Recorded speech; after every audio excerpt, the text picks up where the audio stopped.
Cancer म्हटलं की सर्वांनाच भीती वाटते। गेल्या काही वर्षात महिलांमध्ये कॅन्सरचं प्रमाण वाढलंय। हिंगोलीमध्ये कॅन्सरची लक्षणं असलेल्या महिलांच्या शोधासाठी संजीवनी अभियान राबवण्यात आलं।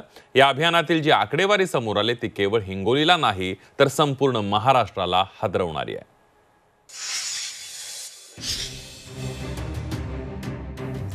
हिंगोली बनतंय कॅन्सरचा हॉटस्पॉट। जिल्ह्यातील 14,000 महिला कॅन्सरग्रस्त। गर्भाशयाच्या कर्करोगाचं प्रमाण वाढतंय। गेल्या काही वर्षात महिलांमध्ये कर्करोगाचं प्रमाण वाढत चाललंय। दरवर्षी कर्करोगामुळे होणाऱ्या महिलांचे मृत्यू दिवसेंदिवस वाढतायत। त्यातच हिंगोली हा कॅन्सरचा हॉटस्पॉट बनतोय की काय अशी भीती आता निर्माण झाली आहे। कारण एकट्या हिंगोलीमध्ये तब्बल 14,000 कॅन्सरच्या संशयित महिला आढळल्यात। ही आकडेवारी बघून आरोग्य विभागाची चिंता वाढली आहे। कर्करोगाची लक्षणं असलेल्या महिलांच्या शोधासाठी हिंगोली जिल्ह्यात संजीवनी अभियान राबवण्यात आलं।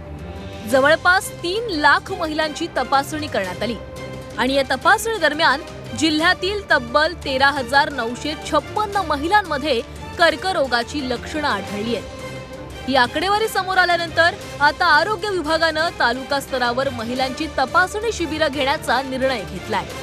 13,000 जवळपास असे महिला सापडले ज्यांना काहीतरी लक्षण आहे, म्हणून आपण त्यांची आता यादी केलेली आहे आणि पुढच्या टप्प्यात आता त्यांची PHC, RHSDH किंवा आपल्या जिल्हा रुग्णालय तिथे आपण त्यांची टेस्टिंग, त्याच्यामध्ये VIA टेस्टिंग आहेत, गरज भासली तर बायोप्सी करून आपण जर त्यांना काही इश्यू असेल तर तेही निदान करण्याचा आपण प्रयत्न करणार।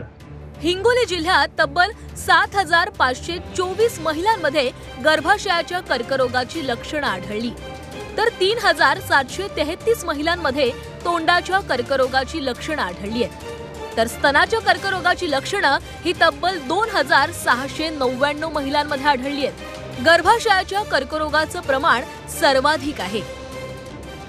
कर्करोगासंदर्भात जनजागृतीसाठी विविध उपक्रम राबवले जातात।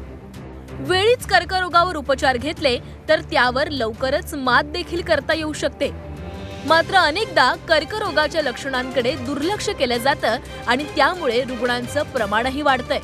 वारंवार ओटीपोटात वेदना होणं, वजन खूप वाढणं किंवा कमी होणं, तीव्र खोकला, गिळताना त्रास होणं, त्वचेमध्ये बदल होणं, पोटदुखी आणि मळमळ जाणवणं आणि तीव्र डोकेदुखी ही कर्करोगाची प्राथमिक लक्षणं आहेत। कर्करोगाचं वेळीच निदान झालं आणि योग्य उपचार केले गेले तर मृत्यूचं प्रमाण कमी करणं शक्य होऊ शकतं। त्यामुळे हिंगोलीतील या आकडेवारीनंतर आरोग्य विभागानं त्वरित उपाययोजना करणं गरजेचं आहे। गजानन देशमुख, झी 24 तास, हिंगोली।